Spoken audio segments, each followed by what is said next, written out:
Hello, everyone. My name is Aleksandra Wierzbowski, and I am with the National Collaborating Center for Infectious Diseases. NCCID is funded by the Public Health Agency of Canada to provide knowledge and evidence for use in public health planning and policy, and is supporting the agency with knowledge translation during the COVID-19 pandemic response.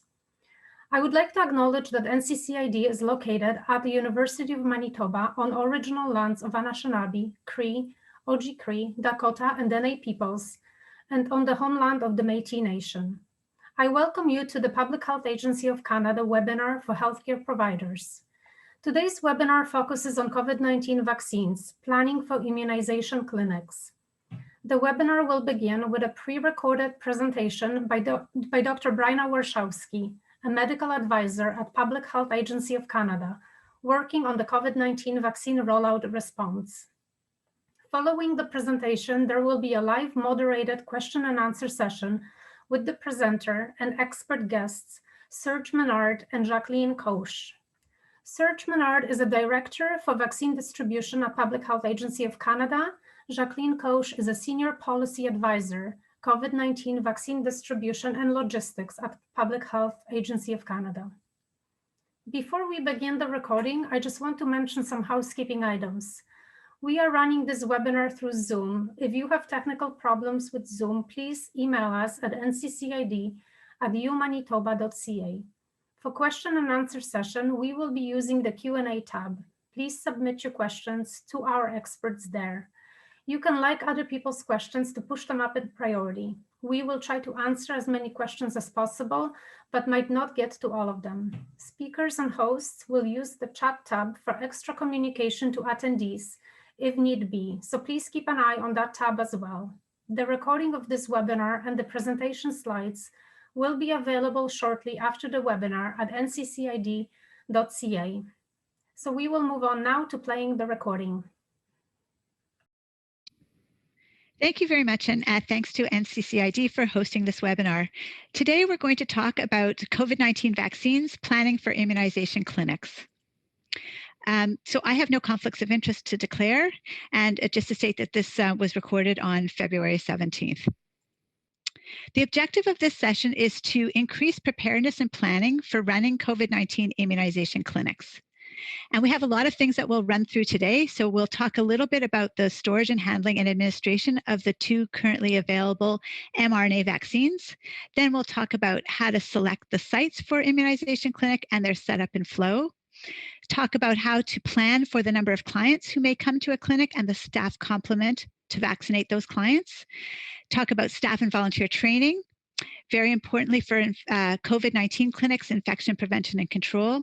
Then supplies and vaccine documents and forms, data management, medical emergency planning, communications evaluations, and some additional resources at the end. So just an overview.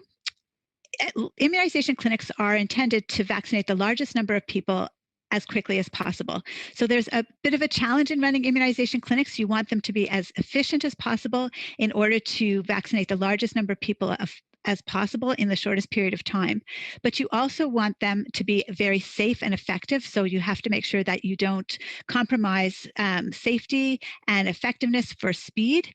And you also want to make sure that it's a very good experience for the client, because immunization clinics are a key part of building confidence in vaccines and in your immunization program. So you want clients to have a very positive experience, and you don't want there to be any adverse incidents happening at your clinic. So you're trying to balance the three things of speed, safety and effectiveness, and a very positive client experience.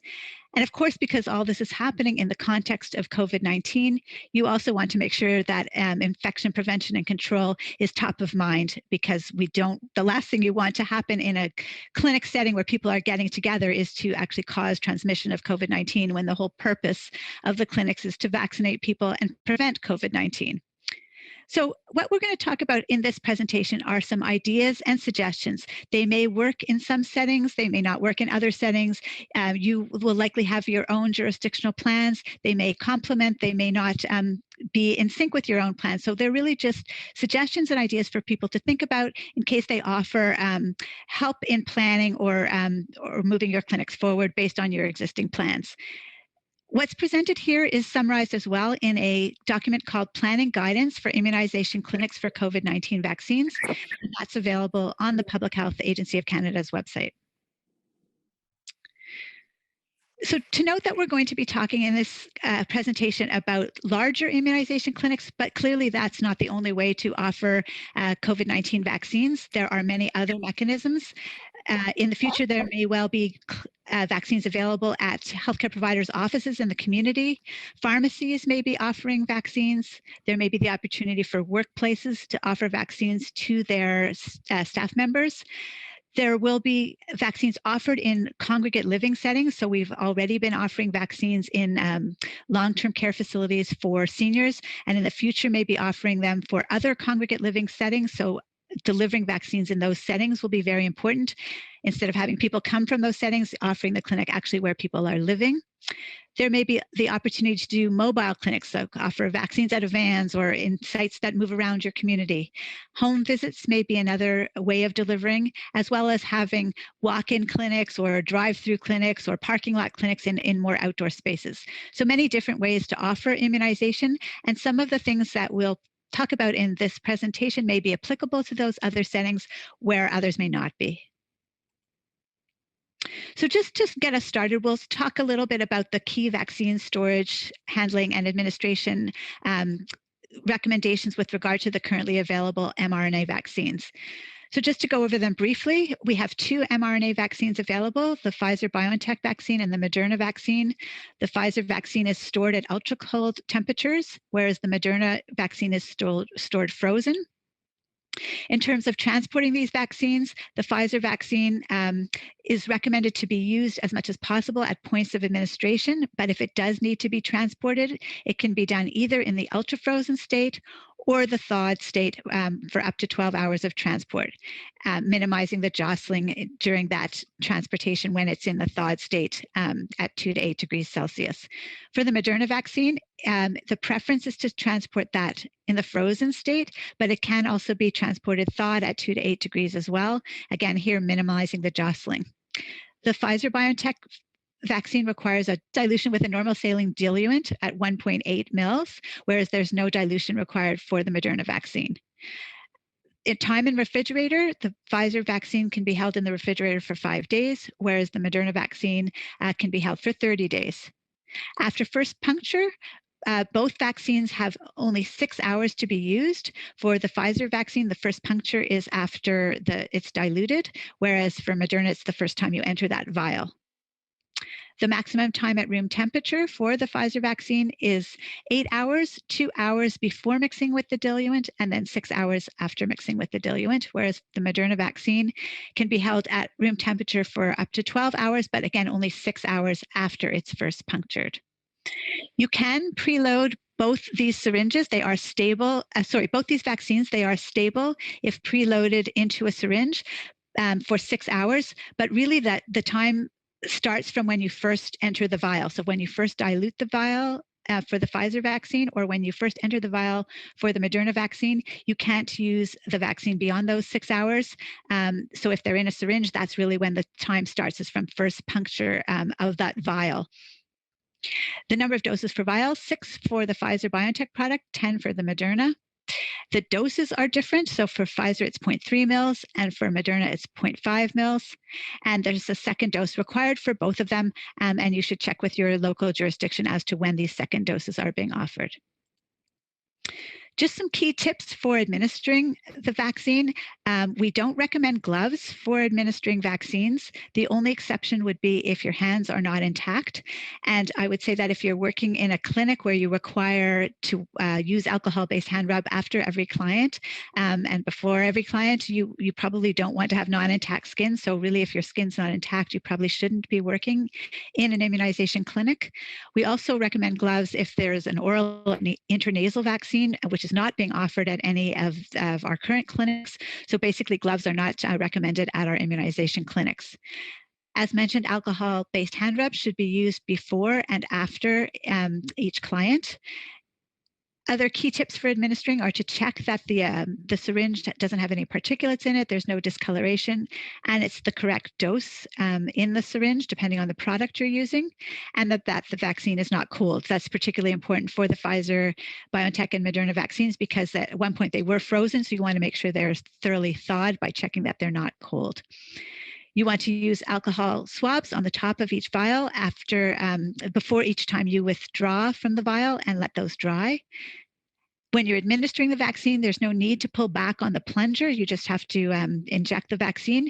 Pulling back can cause unnecessary delays in time and unnecessary discomfort. So no need to pull back on the syringe when you're administering it. And then once you're done administering the vaccine, never put the needle down on your workstation. Immediately activate the safety engineered device and discard it right away in the Sharps container. And if there's no safety engineered device, don't recap it. Just put it right in the Sharps container. And this is just an image to remind immunizers about the landmarking, usually 2 finger breaths below the acromion process, right in the middle of the deltoid muscle. So just a few tips about the Pfizer-BioNTech vaccine in that it has recently changed from being 5 doses per vial to 6 doses per vial. And that is possible to obtain because the volume in the vial is 0.45 mils. And to that, we add 1.8 mils of normal saline, giving you a total volume of 2.25 mils. So it is possible to get the 0.3 mils out of that volume 6 times. But you do have to be careful to be sure to do the right dosing, both in terms of the diluent. You want to add that 1.8 mils of diluent, and also be sure to draw up exactly 0.3 mils for each dose. You also want to make sure that little vaccine is left in the needle and syringe after it's used, and that can be accomplished by the use of low dead volume needles and syringes, as we'll talk about in a minute. And you also want to make sure that there's little wastage in the drawing up process that you used. So some tips to make sure it's easier to get the 6 doses from the vial. As we mentioned, making sure that the right doses are added, so the 1.8 mils of diluent, and then when you draw up the 0.3 mils for each dose, the best way to ensure that you can get that exact dosing is using a 1 mil syringe, because the gradations on that syringe make it quite easy to see the 0.3 mils that you need to draw up. The way to ensure that there's little volume left in the injection equipment is to use low dead space syringes and/or low dead space needles. These are specifically designed to minimize the amount of volume left in the needle or syringe after you've done your injection, and also drawn up into the equipment when you're drawing up. So these are equipment that we have been purchasing through the Public Health Agency of Canada. We currently have sufficient supplies of low dead volume syringes to equal the number of Pfizer-BioNTech vials that are available. The other thing to make sure is that in the drawing up process, there's little wastage, and this is by keeping the needle in the vial when adjusting your doses or expelling air bubbles so that you don't lose any vaccine into the air. And we also know that having a consistent person doing both the mixing and the drawing up helps to ensure that you get the volumes correct, because that person becomes familiar with the process. And we'll talk about that a bit more later on. Okay, so that's just some background about the products and their storage and handling. Now we'll look to how we run our clinics and talk about the site selection, setup, and flow. So site selection is really important. Where are you going to run your immunization clinics? And these can be fixed sites that you stay at for many, many days, or potentially mobile sites that you move around from one part of the city or jurisdiction to another. But in either case, what you want is very large, well-ventilated spaces. This is always important for immunization clinics, but particularly important for COVID-19. In normal immunization clinics, we would often have 2 immunizers at a table, one seeing a client on one side, another on the other side.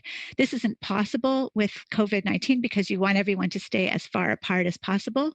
So you really only want 1 immunizer per table, and therefore you're going to need big space in your clinic to accommodate those numbers of tables.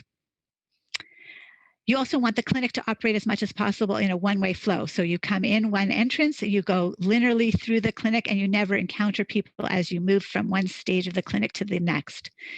Important that your clinic be accessible to people with physical disabilities, that it have a very large parking lot. The parking lot is the first time your client will encounter their clinic, and if there's traffic jams and the in and out is complicated, that will cause confusion right at the beginning. So a very large, well laid out parking lot, very important. For people who don't have vehicles, access to public transport, also being very important.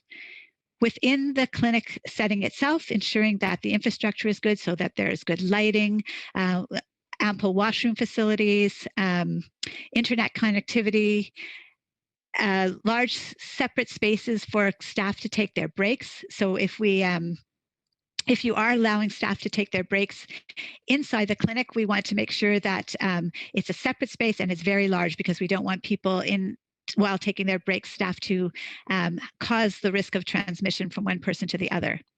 If you have to have people lining up outside your clinic, make sure that there's room for that to happen, not near the parking lot, not so that people can be far apart from each other. And if it's in the winter, making sure that it's somehow heated or have some sort of shelter if people do have to wait outside.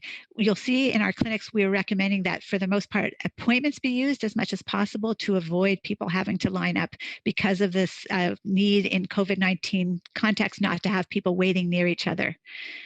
When you're planning your clinics, you also want to think about setting them up in parts of your city or in your jurisdiction where there is the highest need. So if you have, particularly if you're serving clinics with higher needs, you want to place your clinics so that they are as accessible to those communities as possible. And there are a number of potential locations that you can consider when thinking about your clinics that are listed here, including schools and vacant stores and other large open spaces. So this diagram just gives you an idea of how the clinic flows. So at the beginning is your parking lot, and then and we recommend that there be somebody in the parking lot or at least one or not two people guiding the traffic through the parking lot. The next is security at the entrance, just to monitor what's going on both in the parking lot and at the entrance. Next, you'll encounter the greeter, and this is the person who will, and it may be more than one person, who is there to make sure that you meet the eligibility criteria for that clinic, that you have an appointment if appointment is what's required, and that you don't have any reason to not enter the clinic because of COVID-19 concerns. So you're screened for COVID-19 symptoms and exposures at this point. And next, you would encounter the registration desk. Now, a lot of clinics may be doing online registration where you fill out your forms and put in your information and read your vaccine information sheet online. But it may well be that that's not always available or not available for everybody. And so you may have to do some registration at the registration desk. And at the very least, at the registration desk, you'll have to check that information is correct and in the computer system, that the name is correct, that's the right person showing up for their appointment, and that they filled out the information online. And if they haven't filled it out, help them to complete what's missing.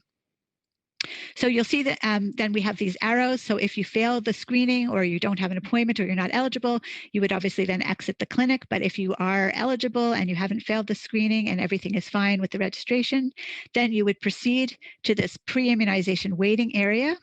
Now, in some clinics, you may want people to wait outside in their vehicles and then call them in when their time for their appointment is ready by using a cell phone or some other technique. Or you can have them wait in the clinic, especially if the wait is very short. In this area, again, you want people to be physically distant, and you're going to have somebody who's monitoring the client flow in this area to direct people who are waiting to the immunizer. And then the next step would be to move to the actual immunization tables. This is where your immunizers will be making sure that everything is okay with the consent, answering clients' questions, making sure there's no contraindications, and then providing the vaccination. And then the client will move to their post-immunization waiting area. Now, again, here in some clinics with appropriate monitoring and conditions in place, it may be possible for the client to wait outside in their vehicles.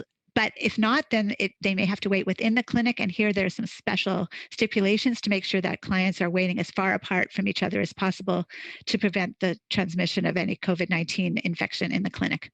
And then when they're done that waiting period, if it's inside, they will exit the clinic. You'll see here on the left, there are a few other areas. So you have the area where the vaccine is being prepared. So if it needs to be mixed or if you're preloading it into syringes, that would happen here on the left. And you'll see that there's a divider here so that people don't see what's happening here. We don't want people watching the preparation because that can cause some anxiety for people as well. The other supplies can be managed from here as well, another station. And we also have here a first aid station. So if someone needs to lie down or be immunized lying down or faints or has some other medical emergency that requires care, they can be placed in this first aid area behind a barrier. And so that's just the general idea of a clinic with the various stations and flowing through from the entrance to the exit. Now, these are just some slides that have been provided courtesy of Alberta Health Services, the Edmonton zone, and we thank them very much for these slides. They show us how they've set up some of their clinics in I think it's a furniture warehouse or some sort of open store that's no longer being used, where you can enter, and then we'll show you the various sites through their clinic. You can see that this is a very large, well-lit clinic with a lot of open space. They have their reception here on the right, where you originally go to check in to make sure that you are registered and all your forms are completed. They then have their immunization tables here, and again, one immunizer per table, as far spaced out as possible. And then they have the waiting area for after you've done your vaccinations. They've grouped it in groups of 3s and 2s, so you can wait with your family members in a group of 3, but you're far apart from any other group of 3. So you wouldn't want anyone from that aren't part of the same household waiting together. And then they've also provided images of their refrigerator and freezer storage. Okay, so the next part of planning an immunization clinic would be to look at the planning parameters and the staff complement that are needed at your clinics. So the first thing to think about is, how many people are you planning to vaccinate? How many people do you need to vaccinate over what period of time? So in our current state, that's mainly driven by the number of doses that are available and who's eligible to be vaccinated. So in terms of who's eligible, if you're vaccinating in congregate living settings, then obviously you would be taking the vaccine to those settings, and those would not be people that you would be considering for vaccinating in your large immunization clinics. However, then you would look at the remaining doses and how many people you would then need to vaccinate with the remaining doses and plan accordingly. However, in the near future, it may not be the number of doses that are limiting us. We may actually have, and it's hard to think about this now, but as our supply increases heading into the second quarter of the year, we may well be receiving a large number of doses. And so therefore, the rate limiting step will be, how many doses can you administer in your jurisdiction in any given period of time? So to plan around that, to plan how many doses are we going to be able to deliver in let's say a week, and or how many doses do we have available that we need to deliver, you really need to know 4 different things. First of all, what is your immunization rate per immunizer per hour? And we'll talk a little bit about how to think about that in the next slide. The next thing you want to think about is, how many immunizers can you have per clinic? So that will depend on the number of immunizers you can fit in any given clinic space. So how big is your clinic will partly determine how many immunizers you can have per clinic, but also how many staff do you actually have available to you. The next thing that will help you determine how many people you can vaccinate in a given time is the duration of each clinic. How long do you want each clinic to run for? In past research, it's been shown that it's hard to work continuously in an immunization clinic for long, very long periods of time, because you're often doing the same thing for many, many hours. So on average, a reasonable clinic is about 6 hours of actual clinic administration time.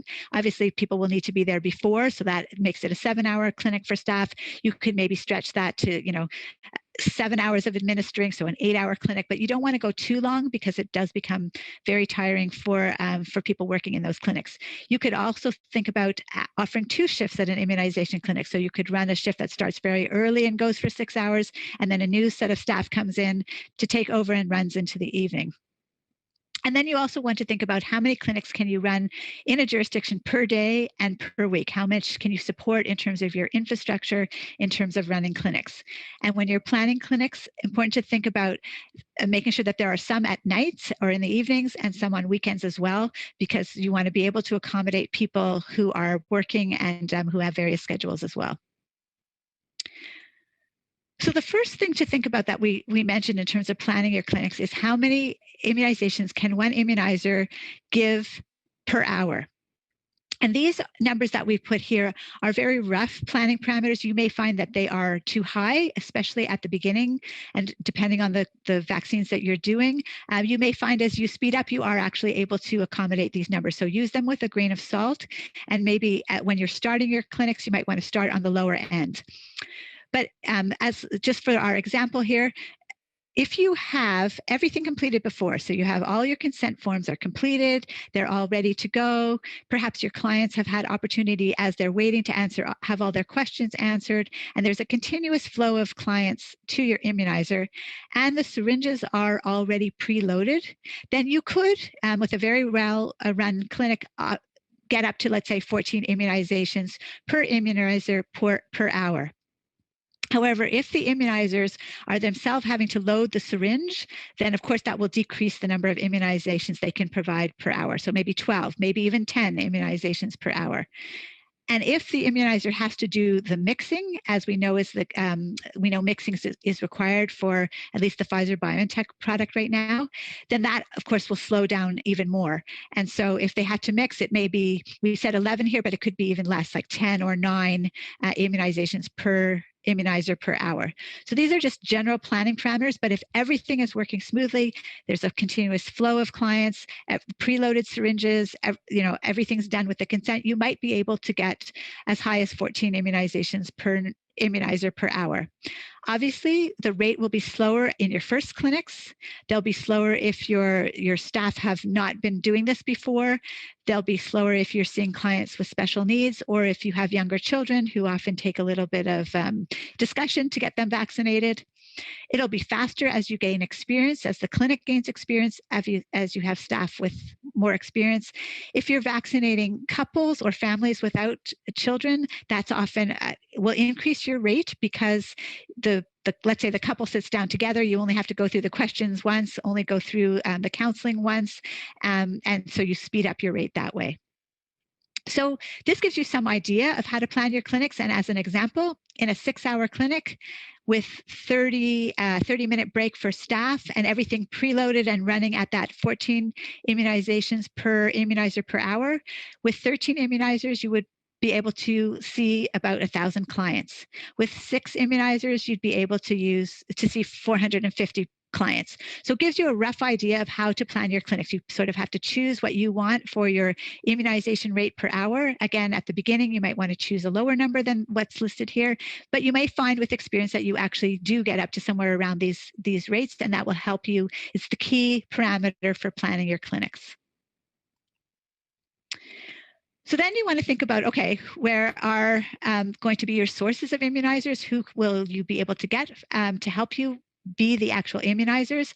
And these can come from a range of sources in the community. So public health nurses, community physicians, hospital nurses and physicians, contract nursing agencies, pharmacists, paramedics, students in a number of disciplines, dentists, retired individuals from all these various settings.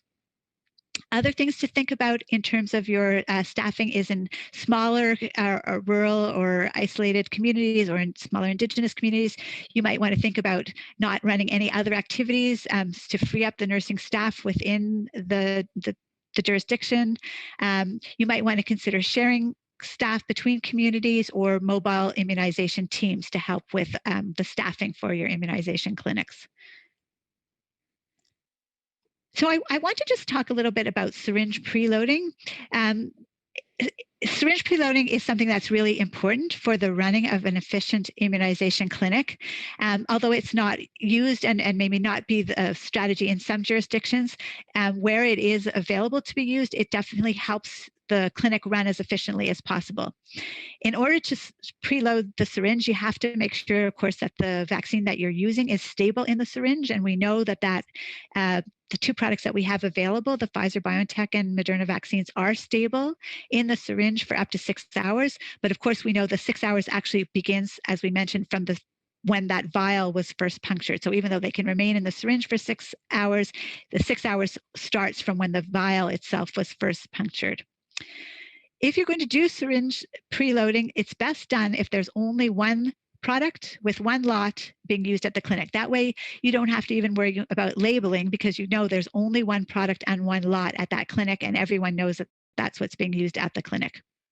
You can do the preloading by having dedicated providers in a separate area of the clinic doing both the mixing and then the preloading, or it can be done by the immunizer. So the immunizer themselves can preload the syringes for themselves, but they'd have to shut down their immunization station. So they would draw up a number of syringes for themselves and then see clients coming through their immunization station.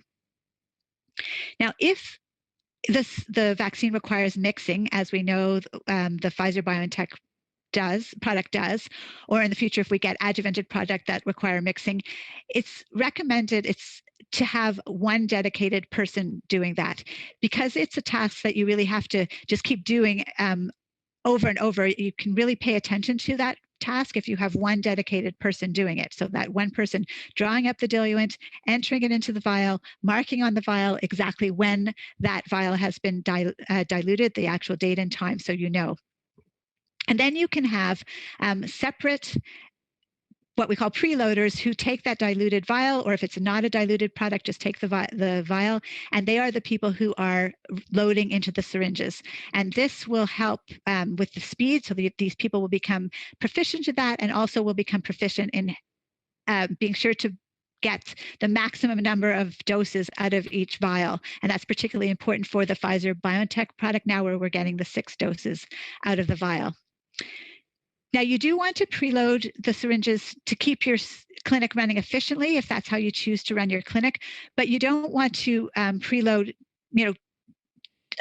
tons of them in advance. So it's not best practice to, load up all of your syringes right at the beginning. You want to keep preloading to keep your clinic running, but you don't want to keep it too long in the syringe, because again, there's no preservative in the vaccine. So you don't want too long in that, even though you can preload up to 6 hours from when you first puncture the vial. Best to just preload to keep the clinic running smoothly, but not too much time in advance. And then what you need is, if you're having your dedicated preloaders, you're going to need a runner, somebody who takes them from where they're preloaded and distributes them to the immunization stations where they are being administered. And that runner can, keep up to saying, you know what, we don't need to keep preloading so much now because we've got a lot preloaded and they're not flowing as fast from the immunizers, or they're using them really quickly, so we need to increase our preloading volume. So, the runners can be really helpful in navigating how much a preloader should keep preloading to keep the clinic running smoothly. You do have to be really careful when you're preloading as you get towards the end of the clinic, because you don't want any leftovers that can't be used. You also want to be really careful about diluting near the end of the clinic, because again, you don't want any diluted vials, because you only have 6 hours to use a diluted vial. And if you can't use it at that clinic, you may not be able to use it. So you don't want any wastage. And you also want to be very sure that if you have wastage, if you have some left over at the end of your clinic, that you have a plan on how you're going to use it. So you may have a few extra people you can call into your clinic to use it, or some other plan. If you are using it in places where, for people who are not necessarily eligible, you want to be sure that you document why you've done that. You don't want to waste vaccine, but you also have to be really careful to try to stick to the people who are eligible. And if you're using it for people who are not currently eligible, you want to document that as well. So for planning, to know how many syringe preloaders and mixers you need. If mixing is required, then a parameter that you can use is 1 syringe preloader or mixer for 3 immunizers. And if there's no mixing required, then a parameter that you can use is 1 syringe preloader per 4 immunizers. Now, you may find at the beginning, especially if you're mixing and preloading, that it's taking a bit longer. So then you may want to start out, especially if there's mixing, with 1 syringe preloader for 2 immunizers. And then if you see that that's, that's too many people, you can pull back and have 1 syringe preloader per 3 immunizers. So a little bit of, you're going to have to see how it runs in your own clinics to figure out those parameters. But basically, you can determine how many syringe preloaders you need relative to how many immunizers you have. And again, the syringe preloaders are healthcare providers in general. So these can be nurses or registered practical nurses or paramedics or all the people that you had on that list for immunizers as well. So now we'll talk about other staff at the clinic, and there's a range of other staff that can be present at and should be present at your clinics, starting with the clinic leaders. And they can have backups, which we've called clinic floaters here, but these are the people that are in charge of the clinic. And these are the key people to your running of your clinic. They are really there to make sure that everything runs according to protocol safely. They're there to make sure your staffing complement is there, that everyone is trained to supervise, to troubleshoot, to deal with the media when they show up at your clinics. And we recommend at the minimum having 2 clinic leaders or floaters or people in charge, however you want to name them, per clinic. And if you're having larger clinics with more immunizers, like 10 to 15 immunizers, you may want to add a 3rd person. So you may want to have 3 clinic leaders at the beginning for these larger clinics. And the reason for this is because if something happens, if there's an event or a disruption, or some client has a question that needs a more in-depth answer, or if someone faints and someone has to be dealing with those, if someone's drawn away, you still want somebody to be able to oversee the clinic and keep eye on what's going on in the clinic in general. We've also mentioned the runners. Those are people that bring the preloaded syringes from the preloaders to the immunizers. Other staff that you need are registration staff and administrative support. These are people who are at the registration desk to verify that clients have the appropriate registration information completed, that their consent forms have been completed. They will also be the people who can help monitor your supplies. They can also monitor all the paperwork. If you're using a paper-based system, they can collect all the completed consent forms. So they kind of are the administrative support for your various functions. Larger clinics may want to have medical support on site. So this could be either a physician or a nurse practitioner or a nurse with experience who at immunization clinics who are available to answer some of the more medical technical questions. You can also have a physician or nurse practitioner available on the phone. So if there are questions that can't be answered on site, someone can be called to answer those more medical technical questions. You also want potentially a function called clinic specialized support. This is particularly important for clinics where the cold chain needs to be very carefully monitored, where there are infection prevention and control concerns, which is all of our clinics, or occupational health and safety issues. This person can also be available along with your clinic leaders or medical support on site to answer client questions. And if you can answer client questions in advance of getting to the immunizers, that again will speed up the time with the actual immunizers, because the client will have already had all of their questions answered. Other people to be found at a clinic are security. And at start, you may want to have 2 security people on site at your clinic, custodial staff to help with cleaning, frequently cleaning, and washroom maintenance. And you may think that in your area, you may need translation services as well. And then there's some other rules which can be filled potentially by volunteers or by other staff within your health unit or health jurisdiction who are not healthcare providers. You need to have people in the parking lot. As I mentioned, that's the first encounter with your clinic. And so you want to make sure that there's efficient traffic flow in your parking lot, so directing traffic. The greeters at the door, the people who welcome people, ensure that they are eligible and ensure that their screening is okay in terms of allowing them into the clinic from a COVID-19 symptom perspective. Your client flow monitors, these are the people that are, once the client has registered, they're directing them to the immunization stations. And then your post-immunization waiting area monitors. These are the people who will watch to make sure that once people have had their vaccine, they're not feeling faint, that there's no questions, and they don't have to be necessarily a healthcare provider in this area, but they need to be present so that they can quickly get a healthcare provider to help if someone is feeling faint or having an allergic reaction of some type. There may be the possibility of having your post-immunization waiting area being in the parking lot or having people wait in their vehicles, and in which case you would want people, again, to be monitoring the parking lot or outside area in case there's a problem so that they can quickly seek medical care if that is needed. So this is some of the roles for the non-healthcare providers or volunteers in your clinics. And these volunteers or non-healthcare providers can come from various places. They can come from within your own public health unit or within your own healthcare setting.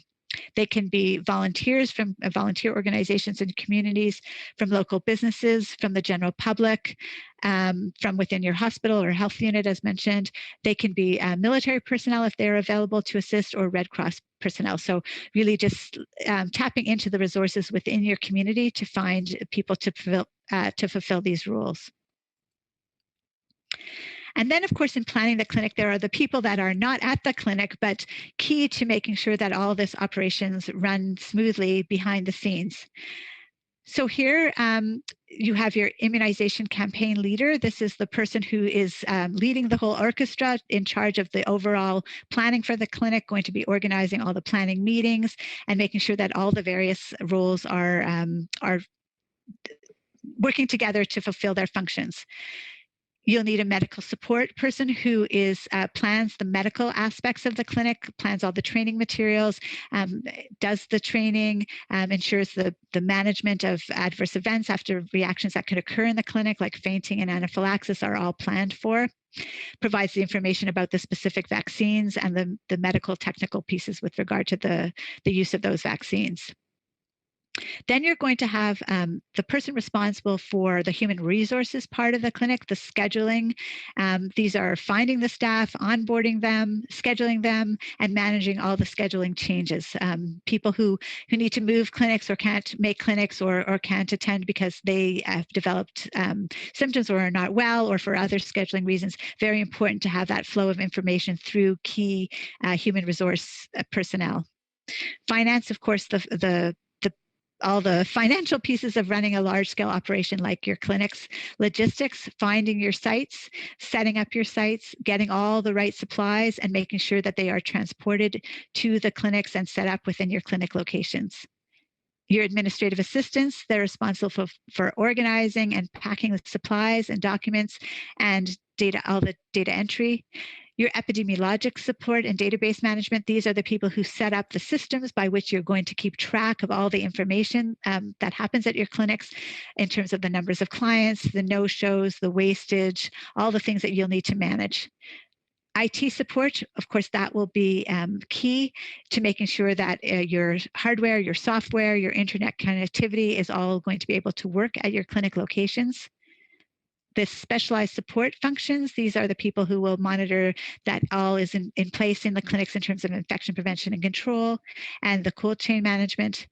And of course, communications, people that will be responsible for making sure that the public knows about your clinics, knows what to expect about your clinics, knows how to book appointments to your clinics, and deals with any media interactions that are likely to happen. Make sure that your web pages and social media profiles and accounts are all working together to promote your clinics and immunizations in your community.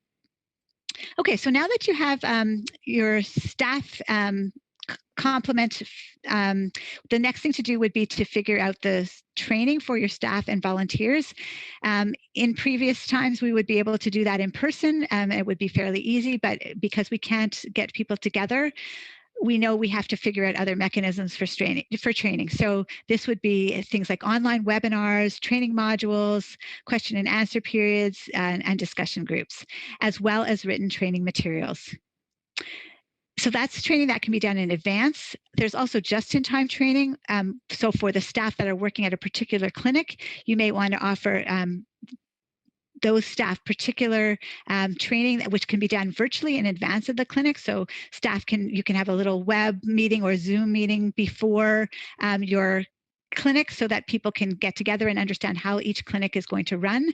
Or this can be done one-on-one when they arrive at the clinic, or it can be done as a group. However, we have to be really careful in COVID-19 times to be careful with group huddles or group get-togethers because of the need to remain physically distant, the personal protective equipment that can be worn, and as much as possible trying to avoid group huddles.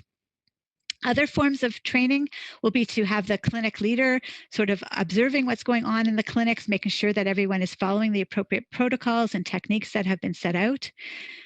Another training mechanism can be to consider having a buddy system where you assign a more experienced immunizer to a newer immunizer so that the more experienced immunizer can provide some tricks and tips and can observe the newer immunizer, and the newer immunizer can then feel free to ask questions of their more experienced peer. So that's another way of setting up training. In some jurisdictions, there are certification mechanisms that are available. So you may want to touch base with your own within your own jurisdiction to see if there are either certifications or training courses that can be offered or are available for immunizers. And the other very important part is also post-clinic debriefs to capture lessons learned and to pass those on to future clinics. And these can be done online after each clinic, or can be done in group huddles again at the end. But here again, you have to be very careful about getting people together because of the COVID-19 transmission risks. So in terms of training, there's sort of three kind of levels of training. There's administrative matters that need to be conveyed in the training, and this is for all staff. They need to know, how will they be scheduled into a clinic, what to do if they need to change their time at a clinic, how to submit timesheets for payment, what do they wear at each clinic, what's the personal protective equipment that will be required, will it be provided, what do they need to bring in terms of that. How is food and breaks managed? Do they need to bring their own? Will anything be provided? And then, as well as those administrative tips, there are also standard information that everybody will need to know working at a clinic. They'll need to know how the clinic is organized and how it flows, what are the specific rules and responsibilities, and how do their own rules fit in with all the other rules within the clinic. What are the infection prevention and control requirements? So what's going to be required in terms of specific infection prevention and control? Some of the privacy and confidentiality issues will need to be re-emphasized, how they may encounter private information, the needs to maintain everything that they see in a clinic as private, that needs to be reinforced, and the need for cultural sensitivity and being sensitive to diverse physical needs, linguistic needs, backgrounds. So those sort of things will be fundamental to anyone that is working in the clinic. And then, of course, there'll be role-specific training for the healthcare providers in the various roles that they will fill, including clinic leaders and immunizers and syringe preloaders, specific training for people who serve sort of administrative assistant roles, such as in the registration area or the runners, and then the specific rules for volunteers and non-healthcare provider staff, such as working in the parking lot, the greeters, the client flow monitors who direct people to the immunizers, or people working in the post-immunization waiting area. So in terms of the specific training for healthcare providers, there's a lot of things, obviously, that healthcare providers have to understand. So first of all, they need to have a fairly in-depth understanding of the COVID-19 vaccines in general and the COVID-19 vaccines that will be available at the clinic, as well as a general overview of COVID-19 itself. This is because they will be answering, in some cases, detailed questions from people who still have remaining questions before they receive the immunizations. And again, these questions can be answered by people that are present in the clinic, healthcare providers present in the clinic before the client even gets to the immunizer. That would help, but even the immunizer may well still have to answer residual questions when clients are before them prior to receiving their vaccine. Other things that for healthcare providers to be familiar with is how to manage pain and fear, how to decrease anxiety, how to use distraction techniques and other techniques to make the experience as pleasant or easy for the client as possible. The immunizers will have to understand how to manage the capacity to consent. So is there age-based cutoffs in your particular jurisdiction, or are they capacity-based cutoffs? And if they are capacity-based cutoffs, how do you assess a person's capacity to consent? If there are cognitive issues for your client, how do you determine if they are able to consent to the procedure? And if not, how do you deal with the substitute decision makers and who's considered an appropriate substitute decision maker?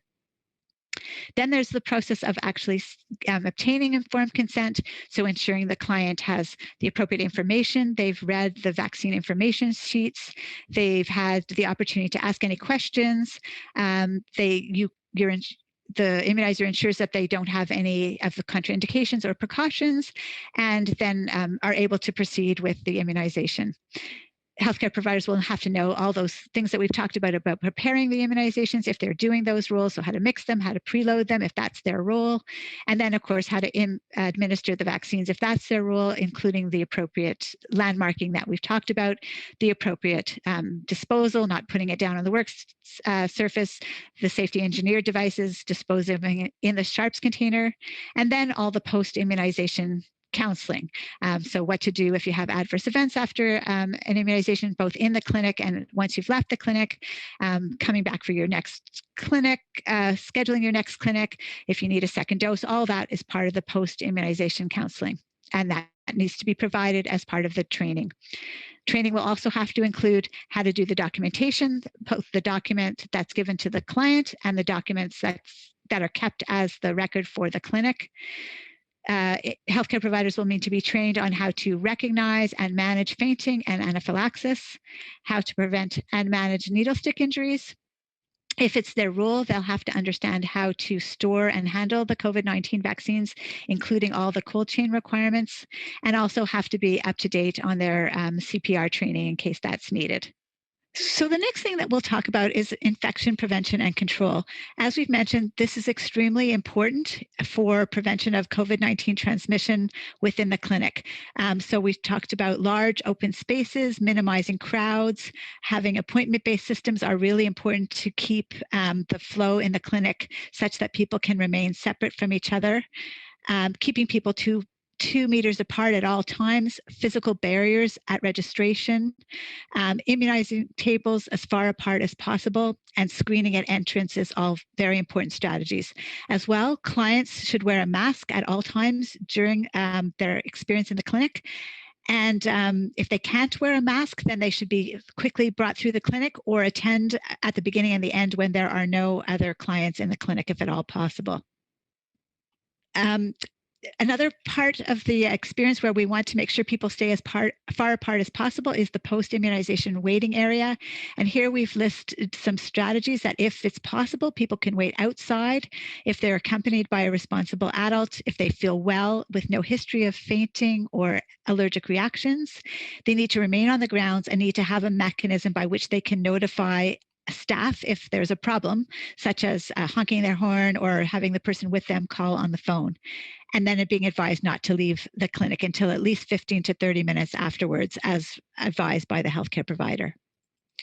In terms of protection for staff members, we're recommending a medical mask at all times, except of course when eating, eye protection, and only needing to change the mask if it's damp or damaged or they need to remove it to eat. And as mentioned, no gloves.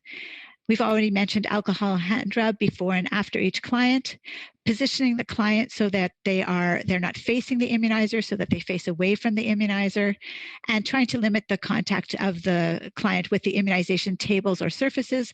But we know surfaces are not a major route of transmission, so we don't have to do too much there. We might just wash down the surfaces if they happen to be touched, and making sure that there's frequent cleaning of commonly touched surfaces within the clinic area in general, such as at washrooms particularly.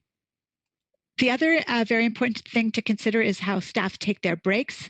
So if possible, staff should take their breaks in their vehicle outside of the clinic. If they do need to take a break within the clinic area, it should be in a large open room and as few staff members in there at the same time, and trying to make sure that if there is food provided, that staff do not congregate around the food that's offered, and that it be individually packaged. In terms of staff immunization, if staff are working at immunization clinics on an ongoing basis, then having them vaccinated against COVID-19 is a very helpful strategy to make sure that there's no acquisition or transmission of COVID-19 from staff members. As well, very important for staff to have their hepatitis B vaccine and, if possible, have their titers available. Influenza vaccine, if it's the clinics are being offered during influenza season, and up-to-date tetanus is just a good general reminder. Now you'll see online, the slides will be presented, and there's a number of slides that will speak to supplies and vaccines, management and documentation and forms. So in the interest of time, we'll just leave that for you to peruse on the website. There are also slides that will speak about data management, so how to manage all the incoming information. And again, these slides will be available for you to have a look at online. So we'll now switch to the management of medical emergencies. It's really important to be prepared to both recognize and prevent medical emergencies such as fainting and anaphylaxis, and also to manage these if they should occur. So there is some information provided here, as well as a chapter in the Canadian Immunization Guide that provides very good information on how to be prepared for medical emergencies, both fainting, anaphylaxis, and hives at the injection site. So again, this information is available in the slides and for you to check out in the Canadian Immunization Guide. And finally, to look at communications, we know that communications are very important in any response. It's really important to think about internal communications, so making sure that staff who are working in the clinics and volunteers as well are kept up to date with how the clinics are going, any changes in process or protocol, so that they can understand and provide the best information for their clients as well.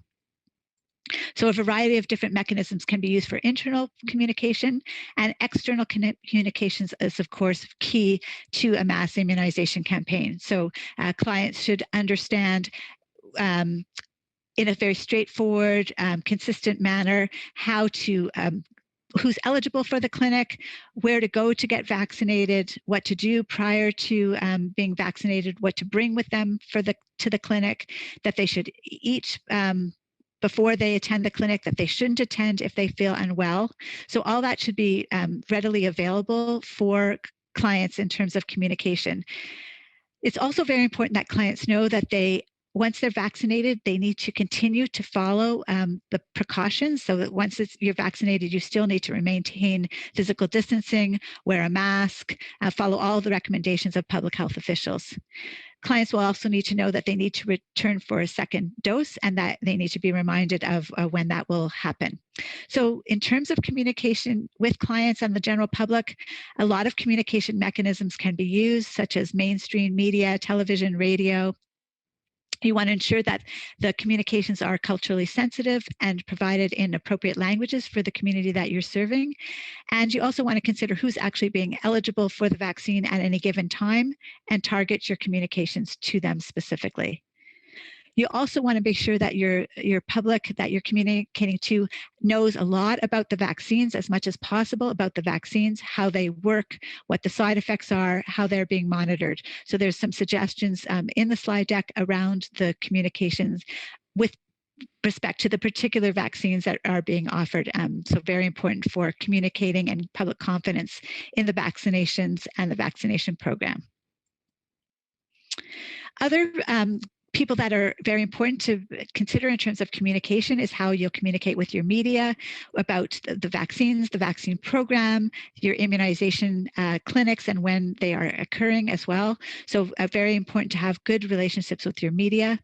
Also communications with healthcare providers, and these are not just the healthcare providers working in your clinics, but also the healthcare providers in the community, because we know are key ambassadors for promoting immunization. And so making sure that they have the most up-to-date information is really important to the success of your immunization campaign. And also when you're planning your immunization clinics, important to let local emergency services workers know where your clinics are, that in that way, if you need to have emergency response quickly to a clinic, they are already prepared and know where your clinics are taking place and what time they're taking place. So just other important people to make sure that your communications efforts target. And finally, a very important part of any immunization campaign is the evaluation component. So you want to be evaluating your campaign as it's going. You want to evaluate each clinic by sending clients who attend those clinics feedback forms. You also want to look at any unsolicited feedback you're getting, and you want to survey your staff and keep track of all the evaluation information you're getting in terms of numbers of people vaccinated, media coverage of your campaigns, adverse events that recur at your clinic. So you want to put all that together to continuously improve your clinics as you move along based on the input you're getting. Immunization campaigns are a very large-scale operation that need to be really carefully planned and executed and monitored and readjusted. It's a matter of putting together those components of speed and precise interactions between each step so that you don't lose time in your process, but also being sure that your clinics are very safe and effective. And to do that, you really need very strong teamwork, collaboration, and communication among all your staffs and volunteers, with a focus on providing really excellent, helpful, kind, and compassionate client services. And of course, in the context of extra attention to infection prevention and control because of COVID-19. These are bound to be somewhat stressful events, but really extremely rewarding because we know we're delivering a very important service to preventing the spread and ongoing implications of COVID-19 in our communities. So keeping your eye on the other side, in that the successful implementation of these immunization clinics will have a tremendous impact on the current pandemic. Finally, just to point out some additional resources, there is the public planning guidance for immunization clinics for COVID-19 vaccines. This document is on the Public Health Agency of Canada website and has a lot of the materials that we've discussed today. As well, the Canadian Immunization Guide has many resources, as you know, to provide information on offering vaccines. And in addition, there'll be a number of additional resources listed here that will also be posted on the Public Health Agency of Canada website. Thank you very much for your attention. Good afternoon.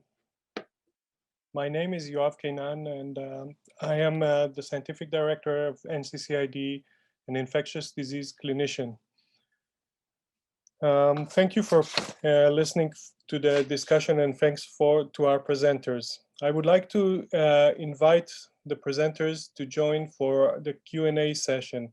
Dr. Brina Warshawski is a medical advisor at Public Health Agency of Canada working on COVID-19 vaccine rollout response.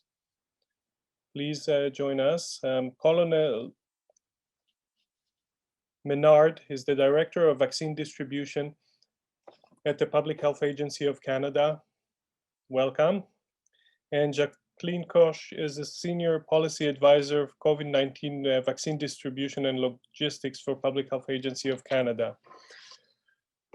Thank you everyone for joining, and hopefully we will try to address some of the questions, and we've received questions that we tried to put in groups, and I will start by posing the first question. And why is the process of distribution of COVID-19 vaccines so different compared to other vaccines? Maybe Dr. Warshawski? I can start, but maybe Jackie can jump in here. It's really a lot about the fact that we are using vaccines that are transported and stored in ultra frozen for the Pfizer-BioNTech product and frozen for the Moderna product. And most of our cold chain infrastructure is set up for managing vaccines that are stored in refrigerator temperatures. And so that's why we've had to change our distribution quite a bit. But Jackie, I think I'll turn it to you to see if you want to elaborate on that response.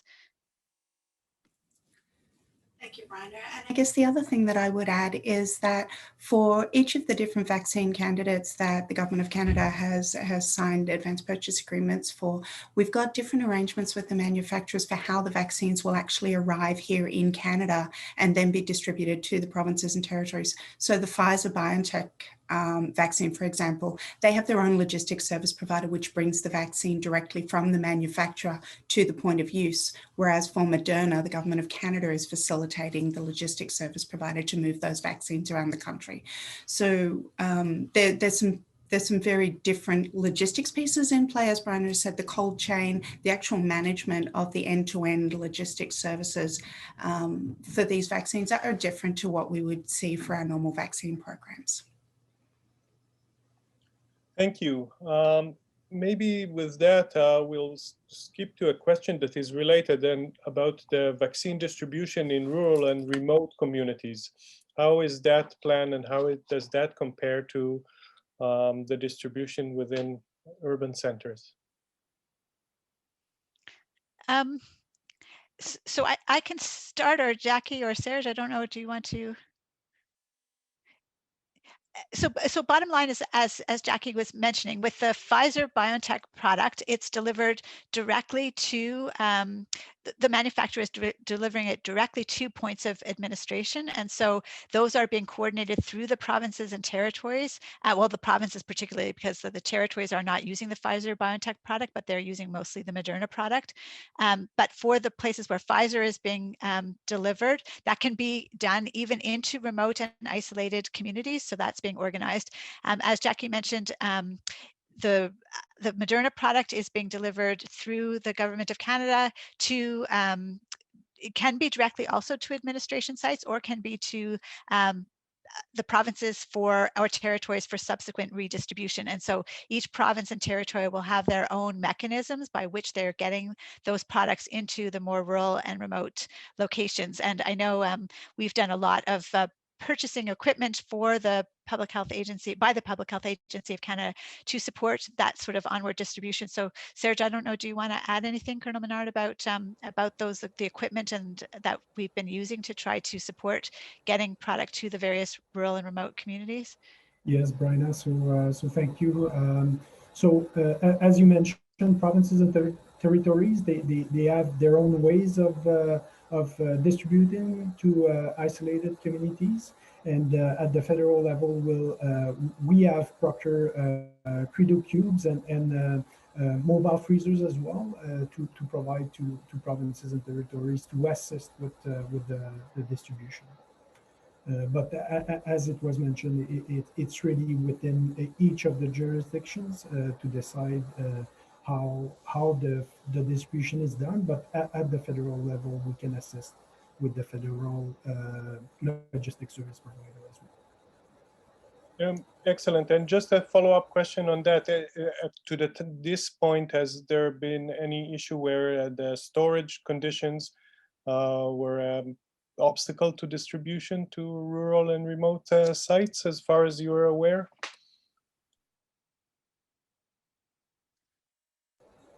So lately, we have done bilateral discussions with each of the provinces and territories to better understand for phase 2, mainly in Q2, if the provinces and territory foresee any major issues to further distribute and administer vaccines during phase 2. At this time, we've not received any major concerns from provinces and territories for in terms of cold chain equipment. This being said, we continue to purchase freezers and Credo cubes to distribute vaccine, to build some redundancy and have some strategic reserve to be able to allocate additional resources where required. But at this point, we don't have strong signals from provinces and territories about concerns at this time.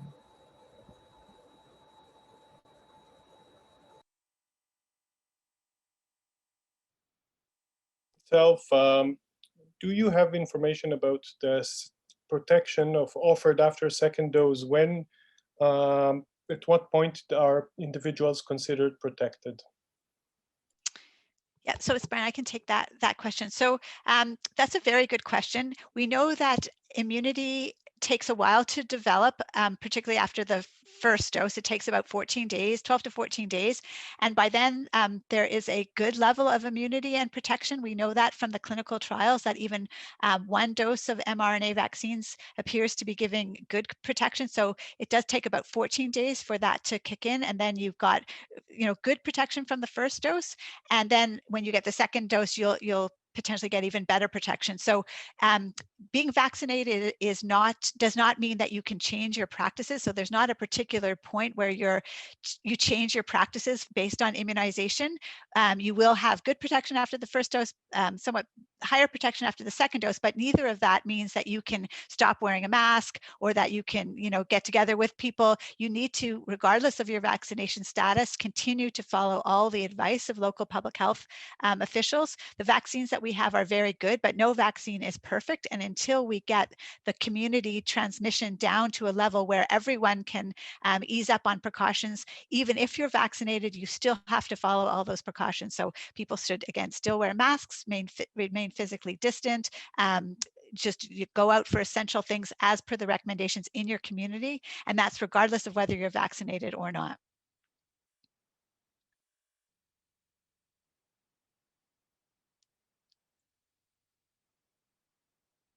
To piggyback on that question, in terms of the different populations, any differences in the protection offered to based on age groups and comorbidities?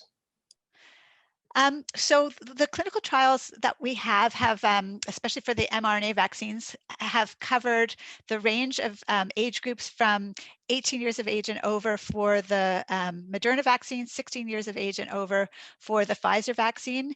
There is currently no data available for children, and so those vaccines are not authorized below those age ranges, below 18 for Moderna, 16 for Pfizer. But the manufacturers are working on clinical trials to go down in age, probably down first to between 12 and the 16 to 18 age range, and then subsequently down maybe 5 and over, and then the younger children. So it will take a while before we have enough data for children, but that is coming. In terms of the trials, they do the mRNA vaccines, so the Moderna and Pfizer, have studied older adults as well. Like in the trials, 20 to 25% of the population were older adults, and the vaccine seems to be working similarly in that age group to the efficacy that we've seen from in general. And also the trials included people with underlying medical conditions. Not every underlying medical conditions, particularly immunosuppressed people, they were not included in the clinical trials, but other conditions were included. And again, the vaccine effectiveness was generally similar.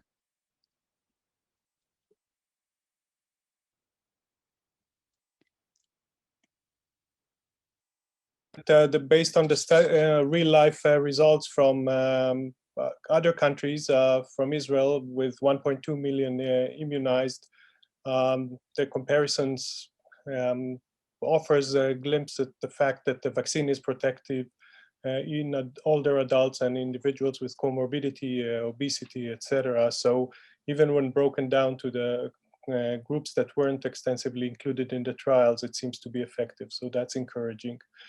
Yeah, for sure. And just to reiterate the effectiveness that we've seen from the trials, like with the mRNA vaccines, the rates were like, high 90s, 94, 95%. And so, as you said, the effectiveness data is coming out that that after 2 doses, you're getting to that level of effectiveness. And even with 1 dose, you have fairly good effectiveness as well. Excellent. So one question on the Q&A block. On an earlier webinar, it was recommended that individuals that participate in immunizing should be immunized. That was not discussed today. Yeah, good question. It should have been, and thank you for pointing that out. So it is recommended that immunizers, anyone who's dealing with needles and syringes, obviously have their hepatitis B vaccine and potentially have a titer, their hepatitis B titer on file if that's possible. Sometimes that's not possible, but that would help. If there was a needle stick injury, would help with the management in that situation. If it's influenza season, then being vaccinated for influenza as well. And tetanus is just good practice. Now, in terms of COVID-19 vaccines, particularly if you're working at other clinics, it's important to have your COVID-19 vaccine because you don't want to be acquiring anything at your clinic or transmitting anything in subsequent clinics. So if possible, immunizers should have their COVID-19 vaccines. Now, it does depend a bit on the eligibility and the sequencing, and in times of shortage, if you're only working at one clinic, let's say in your workplace, and you're not prioritized within your workplace, then you may not be vaccinated. But if there is sufficient supply, in particular if you're working regularly at clinics, it's a good idea and recommended to be vaccinated. So hopefully shortly we will have sufficient supply so that everybody can be vaccinated, but definitely if you're going to be working at regular clinics, the COVID-19 vaccine is a very good strategy to make sure that you don't acquire anything or transmit anything in the clinics. Thank you very much. And now a question that I'll open to everyone in the panel. Is there a plan for involvement of pharmacy and pharmacists in distribution of the vaccine at this point or at some future point? And what are the plans for distribution to individuals who are in assisted living, homebound clients that cannot attend the immunization sites? Jackie, do you want to start with that? Or? Yeah, Rainer, I can take this one. So obviously how each of the provinces and territories chooses to distribute the vaccine, the decisions will be made within each of the jurisdictions. As we move to have some of the vaccines available that are a little easier to handle, and as some of the stability data becomes available for the Pfizer and the Moderna, and there's options for them to be handled at, other than the ultra low, the ultra frozen and the frozen temperatures, it becomes a little more easy to deploy those vaccines into clinics other than kind of the mass vaccination clinic that Rainer was talking about earlier. And so that's when things like pharmacies and doctors' offices can become options. So as we move forward with the with the rollout of additional vaccines, I think you'll see some of those considerations coming. So as to when it will happen, I couldn't speak to that, but as the vaccines become available, we now have the AstraZeneca vaccine that's approved. So as they start to move into the vaccination programs, you may see them being used in clinics other than in those kind of more traditional influenza type clinics, the pharmacies, the doctor's offices. In terms of moving into the assisted living facilities, I would actually swing that one back to you, Rainer. Yeah, sure. So the National Advisory Committee on Immunization has recently published their recommendations for priority groups for Q2, and so and they also did that for Q1. So they did it for the first part of the year and now for the second quarter of the year. So assisted living for or congregate living for seniors were incorporated into the January to March recommendation. So those were the priority for getting vaccine into people's arms, because we know that those settings have been sources of ongoing outbreaks. So that would be long-term care facilities, retirement homes, and other assisted living settings where seniors congregate. In the second quarter, so from April to June, the recommendation from the National Advisory Committee was to consider other congregate living settings. So these would be things like group homes or correctional facilities or shelters, again, where people congregate together. So those would be a priority for this next group of vaccines coming beginning in April. And again, these are settings where we know we have seen outbreaks, so important to get vaccine into people in those settings fairly early when the vaccines become available beginning in April.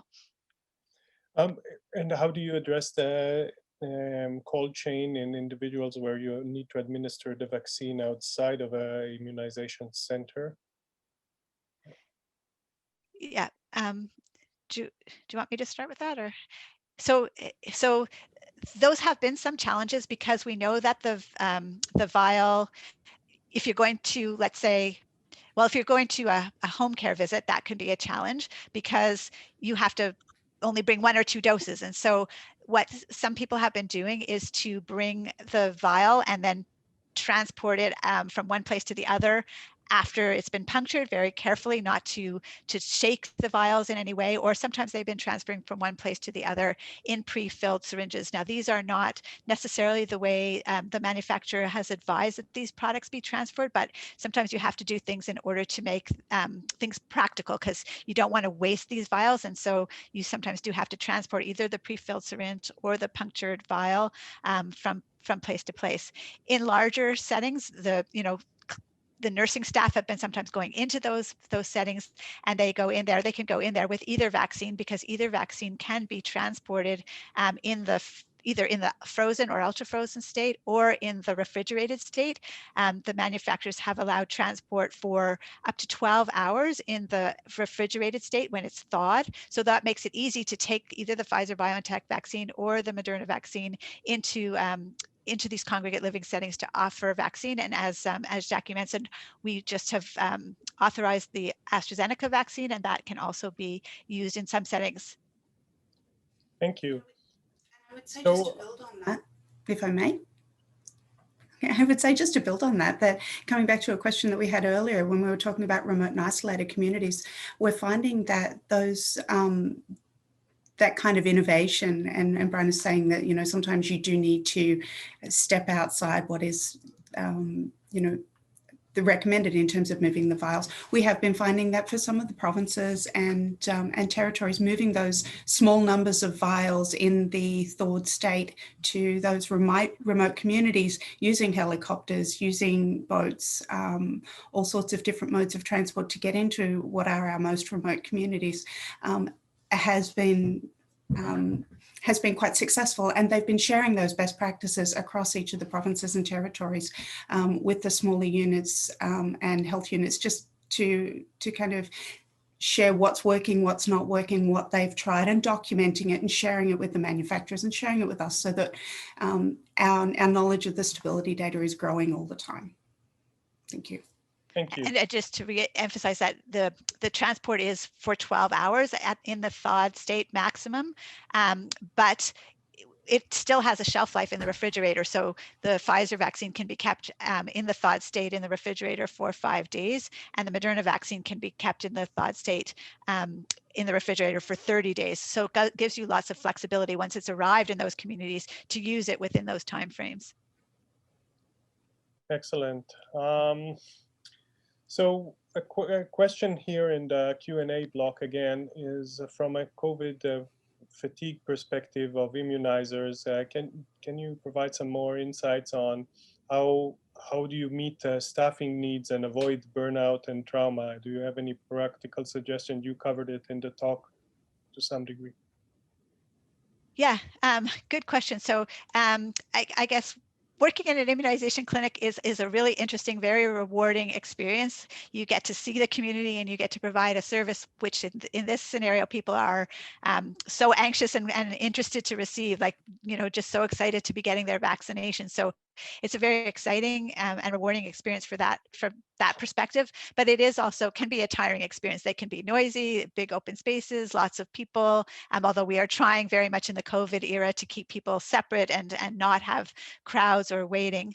And you're doing the same thing for a number of hours. So I think it is important to make sure that there are breaks in there, that people can take a break, making sure that there's efficiency in the clinic so that people don't get frustrated by things that are not working properly, making sure that there are good communication streams. So if you have concerns or questions or suggestions, staff feel empowered to bring those to the clinic leaders, making sure your clinic leaders, they are really key to the functioning of that clinic, and making sure that they are present and they are watching for issues and they are supporting staff, and that they are, available for any questions or concerns that come up.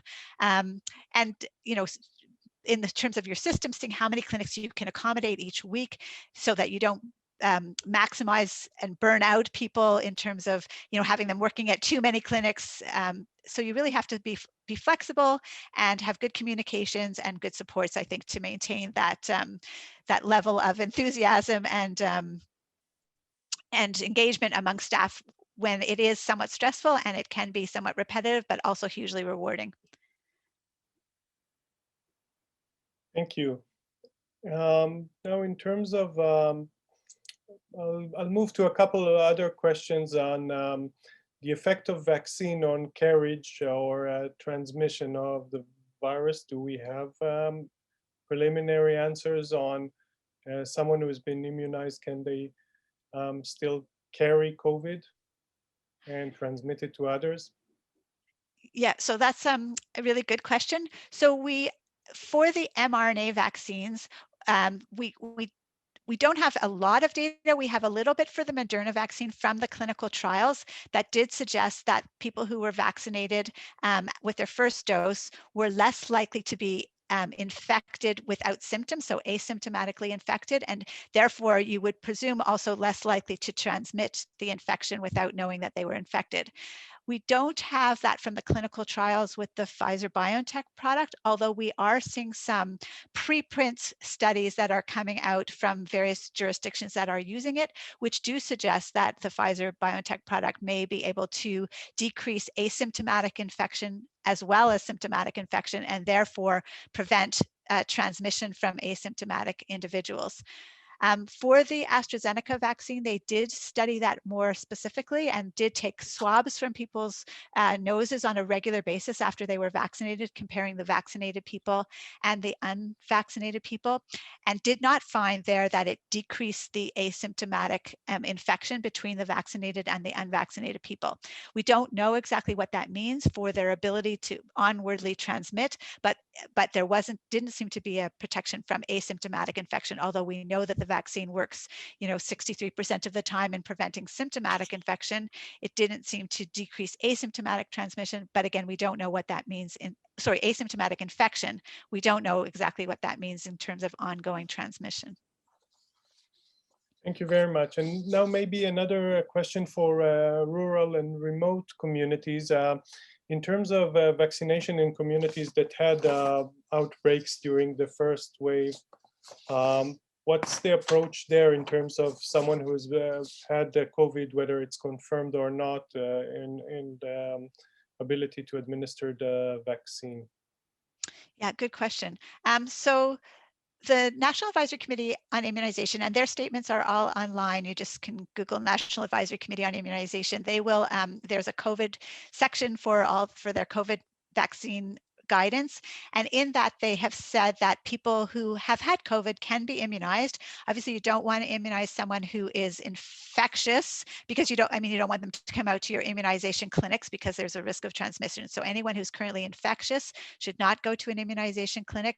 And the National Immunization Committee has also said if you are still experiencing symptoms from your COVID-19 infection, then you probably shouldn't be vaccinated.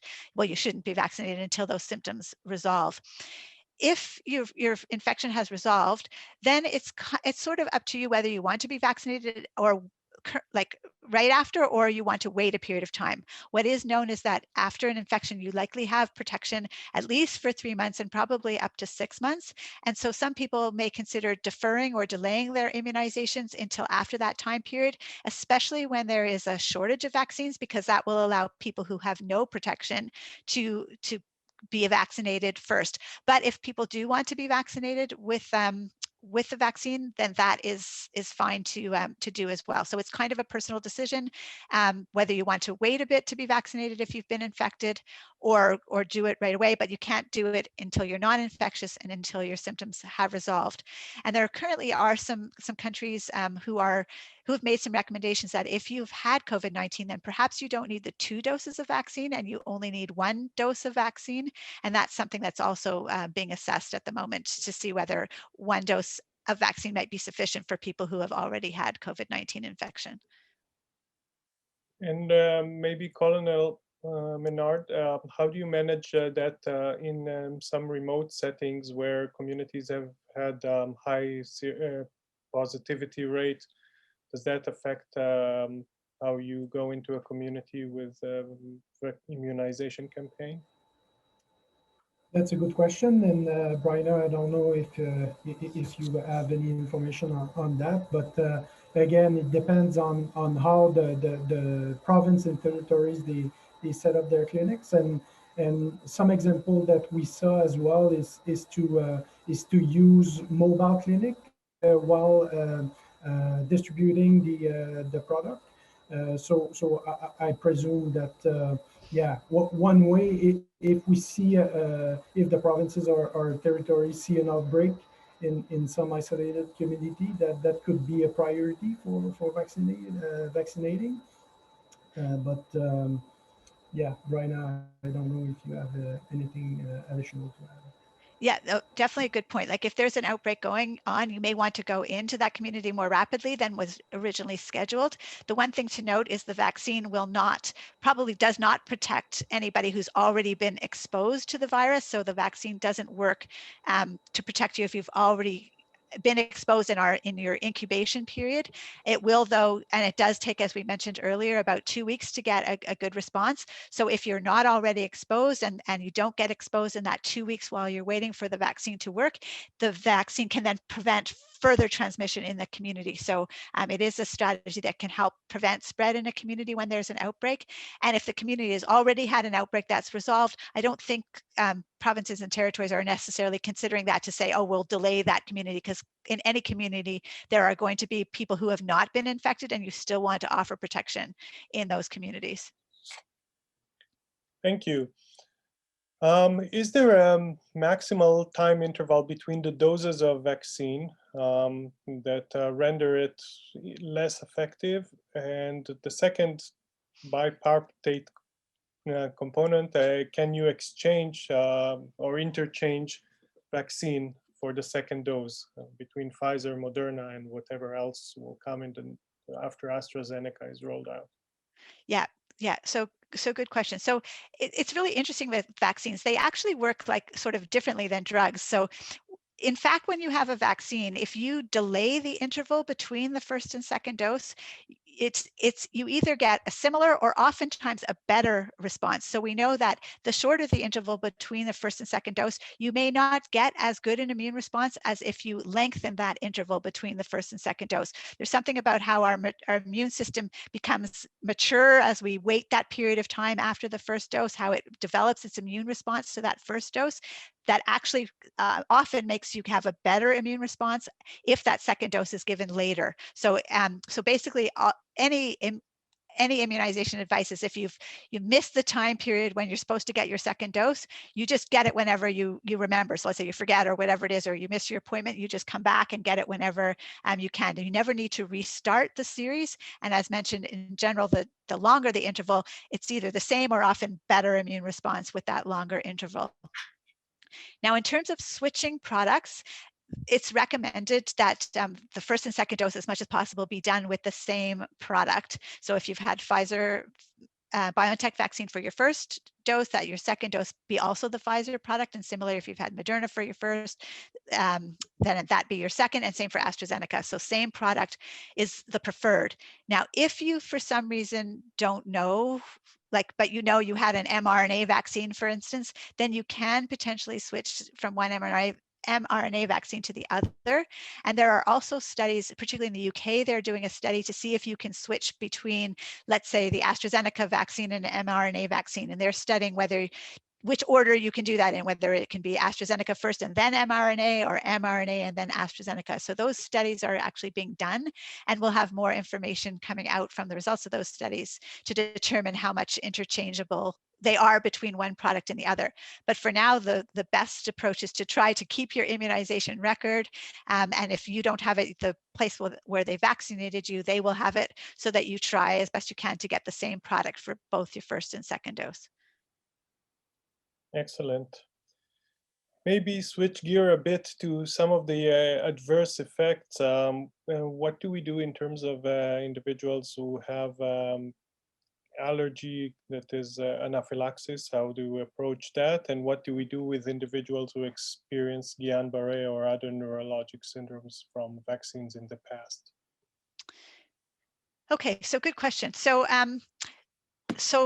there's a couple of things with the allergy piece. So if you've had a first dose and you develop a severe allergic reaction, like an anaphylactic reaction to that first dose, then that would be a contraindication to any subsequent dose of that type of vaccine. Now, you can consult with an allergist and with your physician to see if perhaps another, let's say you had a reaction to an mRNA vaccine, you wouldn't want to get another mRNA vaccine necessarily, but maybe you could get the AstraZeneca vaccine. That would be something that you would need to consult with your healthcare provider about to see what the recommendations are with regard to that. But generally, you wouldn't get the same vaccine or the same type of vaccine again. If you are allergic to have an anaphylactic reaction to some of the components of the vaccine, so if you're, we know for both Pfizer and Moderna vaccines that polyethylene glycol is a component of that vaccine. That would be a rare allergen, but if you're known to be allergic to that component and have a severe anaphylactic reaction to that component, then you wouldn't want to receive either of those vaccines, but you can consult with your healthcare provider about receiving the AstraZeneca vaccine would be an option. There's another particular chemical in the Moderna vaccine called tromethamine. That is an allergen that's just in the Moderna vaccine. And so if you have allergy to that, again, which would be extremely rare, if you were known to be allergic to that, then you could receive the Pfizer vaccine or the AstraZeneca vaccine. And similarly, in the AstraZeneca vaccine, there is a component called polysorbate 80, which is rarely an allergen as well. And so if you were allergic to that, you would want to consider in consultation with your healthcare provider, potentially receiving the mRNA vaccine. So it depends on, what your first dose was and your allergic response to the first dose. It also depends on how allergic you were. So if you've had a mild reaction, like some hives, but you didn't have a full-blown anaphylactic reaction, then your healthcare provider may consider that, maybe will refer you to an allergist and make some decisions about your subsequent vaccinations. And there was Guillain-Barré was the second part of that question. So with influenza vaccines, if you've had a Guillain-Barré subsequent to an influenza vaccine within 6 weeks of an influenza vaccine, that's considered a precaution for further influenza vaccines. So that's, again, Guillain-Barré following an influenza vaccine would be something to consider as a precaution for influenza vaccine. But there's no such relationships with the COVID-19 vaccine. So if you've had Guillain-Barré after a vaccine or for other causes or in the past, that's not a contraindication for your COVID-19 vaccine. So really, there's no connection between Guillain-Barré and COVID-19 vaccination. Thank you very much. There's a question in the chat about why aren't gloves recommended for administration of the vaccine? Any takers? I could try that one. So yeah, it's just that they're not needed, and they just are extra. They're first of all, they can be cumbersome because you need your manual dexterity for that. They're not required for infection prevention and control. There's wastage, so it's just really not necessary. Like the big thing is to use alcohol-based hand rub on your hand before and after. If you did choose to use gloves, which you see sometimes in images on TV, but it's not the recommendation of the National Advisory Committee on Immunization to use gloves. If you do use them, you still have to take them off each time, and you still have to use the alcohol-based hand rub on your hand. So it doesn't save you any steps. It just adds more time to the process, more waste to the process, makes it more difficult. The only time, as we mentioned, to use gloves are if your skin isn't intact, but then you still have to use the alcohol-based hand rub, and so really, if you're working with non-intact skin, it's probably not best to work in an immunization clinic. The only other time, again, would be with oral or nasal vaccines, but we're not using those for COVID-19. Thank you very much. There's one question in the chat, Moderna clarification. It can be drawn up to 6 hours prior to clinic. Dispensing and vaccinating 15 minutes from when it was drawn. For this, is it stable? Will it be stable? And if you could repeat a bit about the constraints of stability of Moderna vaccine. Yeah, so there's two things. Well, there's a few things to consider with drawing up. So one is that in order to draw up into a syringe and keep it preloaded in that syringe, you need to know the stability of the vaccine in that syringe. So we know that for the Pfizer and Moderna vaccines, they are stable in a syringe for 6 hours. But the 6 hours doesn't start from when you've drawn it up. It actually starts from when the vial was first punctured, because we know there's no preservative in either the Pfizer or the Moderna vaccines. And so we know that those vials have to be used within 6 hours of first puncture. So first puncture for Pfizer would be when you dilute it, and for Moderna would be the first time you enter that vial. So that's really when the 6 hours starts, is when you first puncture the vial. So even though it's stable in the syringe for 6 hours, the time frame starts from when the vial itself was first punctured. And although you can probably keep it in a syringe for 6 hours from its first puncture, there's no preservative in the vaccines. And so it's best not to keep it too long in the syringes, like to try to use it. You want to use the preloading to keep your clinic running. And if you're transporting it someplace, to get it from one place to the other, but you want to try to keep that period of time as short as possible. It doesn't have to be 15 minutes. It can be an hour or 2 hours or a few hours, but you don't want to, what you want to avoid is, like, at the beginning of the clinic, drawing up 1,000 doses at the very beginning of the clinic and letting them sit that whole 6 hours until they're done at the end of the clinic. That's not necessary, and you'll probably waste vaccine if you draw up too much. So you want to, keep drawing up to keep the flow running, but you don't need to do tons of it. You just want to do what's necessary to allow efficient use, either in the field, taking it to some place, or in your clinic. Excellent. Do we know how long immunity induced by the vaccines lasts, and will we need, or will individuals need, a third dose in the future? Do we have any more insights to that?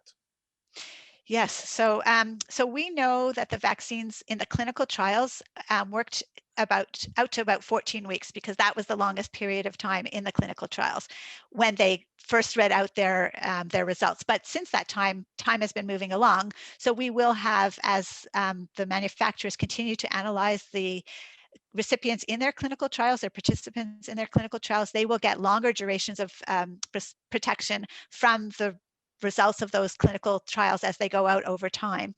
We will also begin to get real-world data as people are using them, the vaccines in real world, to see how long they last after 1 dose and after 2 doses of vaccination. So those data will be coming. We know generally with vaccines that induce high levels of immune response, they don't fall away with time. So they don't fall away rapidly with time. They will fall away. The immune protection will fall away or wane away gradually over time, often months of time. So it's unusual for vaccines we don't really know of any that rapidly lose their protection. It usually wanes away gradually, and it's usually over a number of months. So we expect that to be similar with these vaccines, especially because they are coming in with quite high protection to start with. But this is definitely something that we need to monitor. In terms of the third dose, there might be 2 reasons that we would need a third dose. One would be because they wane away with time. So we would notice that people who have been vaccinated are beginning to become infected again. That would be a sign that the vaccine might be waning away over time.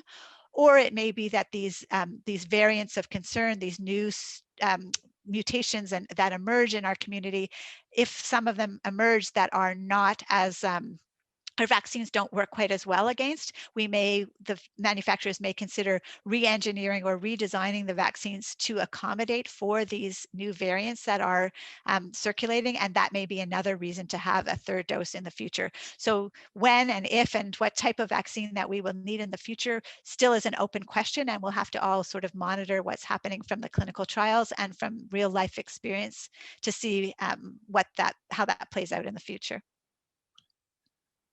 Excellent.